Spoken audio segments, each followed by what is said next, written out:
Merci Raouf pour l'invitation, merci pour les deux collectifs organisateurs. Bonsoir tout le monde,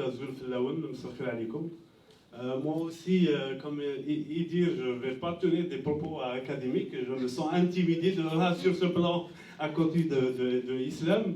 Je vais essayer de donner un point de vue de militant. Raouf disait que ça faisait un peu plus de 30 ans, c'est vrai que ça fait un peu plus de 30 ans que je milite pour les idées de justice sociale, pour la démocratie, pour les droits des femmes quand j'étais en Algérie, pour Tamazigh, et un certain nombre de causes. Et dans toutes les plateformes que j'ai eu à défendre en tant que militant, il y avait cette revendication d'une assemblée constituante. Donc c'est à partir de cette perspective-là que je vais essayer d'aborder le sujet, mais aussi à partir d'un certain nombre de questions, quelques-unes en réalité, puisque le temps, on n'a pas beaucoup de temps, donc qui sont posées à travers toutes les discussions, que ce soit en Algérie, que ce soit ici, à travers les forums organisés par la communauté algérienne. Mais d'abord, je voudrais rappeler, si vous permettez, la notion de constituante, c'est quoi? Dans les discussions que j'ai eues, il y a quelques confusions entre la constituante et la constitution. La constituante, c'est une assemblée, c'est l'assemblée qui doit élaborer la constitution d'un pays. C'est une assemblée qui peut être élue, comme c'est le cas, c'est souvent le cas, moi j'estime que c'est le moyen le plus démocratique. Elle peut être parfois aussi désignée. Donc il y a un pouvoir, il y a un hirak, un mouvement populaire qui désigne des représentants. Donc sans être élus, ils élisent une assemblée dont la mission principale du moins, c'est de rédiger la constitution du pays qui sera adoptée par voie référendaire ou bien, comme ça a été le cas, Raouf, tu as parlé de l'exemple de Tunisie, par l'Assemblée constituante elle-même. Donc on n'est pas retourné demander au peuple est-ce qu'il est d'accord par rapport au texte qui a été rédigé au bout d'un processus qui peut être très lent. En Tunisie, ça a nécessité 2 ans et demi.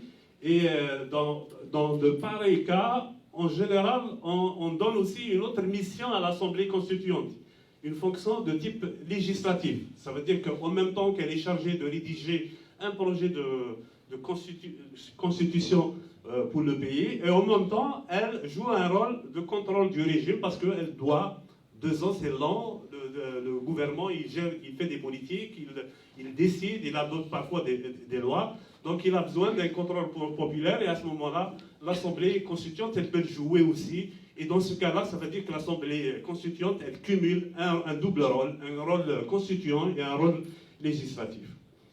Donc j'arrive ensuite à la question que j'entends dans les discussions, c'est pourquoi a-t-on ou aurait-on besoin d'une constituante en Algérie? On a déjà une constitution et que je n'entends pas beaucoup de gens au niveau de la population la remettre en cause et on a tendance, pourrait-on dire, à désigner des personnes, à dire mais on vise surtout des personnes. Pourquoi toucher à un texte constitutionnel qui n'a jamais été un objet d'émeutes? Islam parlait tout à l'heure de plusieurs milliers d'émeutes organisées par l'année en Algérie. Moi, je dirais, ma réponse à cela, c'est que c'est d'abord la voie la plus démocratique pour rédiger le texte fondamental d'un pays. La Constitution, c'est le texte numéro 1 qui stipule, qui indique, qui définit comment les pouvoirs publics doivent être organisés, doivent être gérés, comment le pouvoir d'un État doit s'exercer sur le peuple, comment il doit organiser les institutions publiques, comment il doit défendre les libertés fondamentales des individus, comment il doit assurer l'égalité entre les citoyens et les citoyennes, etc.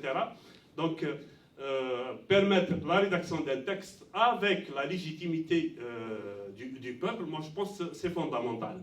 Et quel meilleur moment pour le peuple algérien de rédiger un tel texte, parce qu'on s'entend tous qu'il y a un certain nombre d'éléments quand même qui nous gênent dans le texte constitutionnel actuel, quel meilleur moment pour rédiger un tel texte que la situation actuelle? Il y a des millions, on parle de 21 millions pour certains vendredis, 23 millions. Donc c'est le peuple algérien en entier qui est en train de s'exprimer. Il dit mais il a commencé par refuser le 5e mandat, mais ensuite il y a de nouvelles revendications. Il y a la participation de toutes les catégories de la population, les jeunes, les femmes, toutes les wilayas.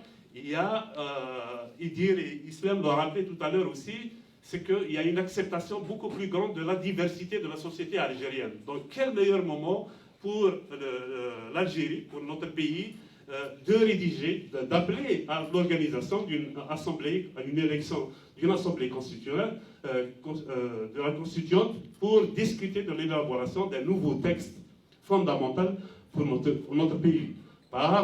Parce que j'estime que le peuple algérien a le droit de dire, par exemple, est-ce qu'il continue de faire confiance au régime présidentiel quasiment monarchique. Donc le président actuel en Algérie, d'après la constitution actuelle, il fait office de roi.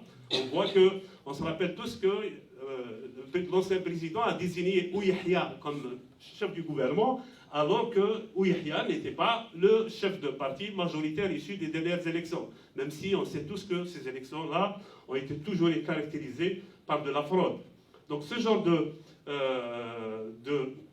situation, donc, le peuple algérien a le droit, surtout en ce moment, et puisqu'il prend la parole depuis le 22 février, de dire est-ce qu'il est encore attaché à ce système ou est-ce qu'il pousse plutôt vers un régime de type parlementaire où le gouvernement doit être l'émanation d'un parlement élu de façon démocratique, idéalement à la proportionnelle.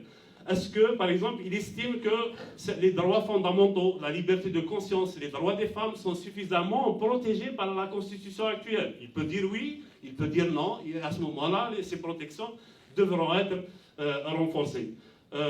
Il y a un certain nombre de choses là qui méritent d'être discutées, d'être soumises au peuple. C'est pour ça que je reste convaincu, encore une fois, en tant que militant, peut-être que le peuple va choisir autre chose, que la solution pour aller véritablement vers une démocratie authentique, c'est d'aller vers l'organisation d'une assemblée constituante. Ensuite, il y a une autre question, il y a des gens qui disent est-ce que l'élection de l'Assemblée constituante nous garantit que les libertés fondamentales vont être assurées? On pense évidemment à ce qui s'est passé dans les années 90, il y a des courants qu'on accuse comme quoi ils ne sont pas pour la garantie des libertés fondamentales. Les islamistes, certains islamistes, pour ne pas les citer, qui projettent de remettre en cause la démocratie. Est-ce qu'il n'y a pas un risque encore une fois, que l'Algérie retombe entre les mains de courants politiques qui ne sont pas démocratiques et qui font en sorte que la constitution rédigée ne sera pas démocratique, ne permette pas l'égalité des droits et des femmes, n'assure pas la liberté de conscience, etc. Moi, je pense que la situation a changé par rapport aux années 90. Tout le monde a évolué, ne serait-ce, comme je le disais tout à l'heure, ce qui caractérise le mouvement aujourd'hui. On l'a constaté au fur et à mesure de l'organisation des manifestations que la tolérance a été une valeur aussi fondamentale du mouvement populaire en Algérie. C'est qu'on se tolère au-delà de nos différences idéologiques. Moi, je pense que c'est un indicateur, c'est significatif d'une certaine évolution de la société algérienne. Il y a autre chose aussi. Aujourd'hui, il y a les traités internationaux que l'Algérie a ratifiés qui garantissent les droits fondamentaux, qui garantissent l'égalité entre les citoyennes et les citoyens sans discrimination sur la base du sexe, sur la base de la religion, sur la base de la race, etc. Et que l'Algérie officielle est tenue, donc on est regardé. Il y a aussi l'aspect lié à l'évolution des technologies de l'information. Aujourd'hui, le monde, c'est un grand village. Et je pense que ça a fait que, aussi, ça a assuré l'ampleur. Ça a fait que le mouvement populaire, il a cette ampleur qu'on lui reconnaît à travers le monde aujourd'hui. C'est que tout le monde est branché. On a envie de se comparer aux sociétés développées, aux sociétés les plus démocratiques. On regarde les autres et on sait qu'on est regardé. Raouf parlait tout à l'heure de la chouma qu'on avait à l'évocation du 5e mandat, alors qu'on avait un président donc, et qui n'a plus parlé au peuple algérien depuis quasiment 2013. Aujourd'hui, donc, on regarde ailleurs et on a envie d'assumer.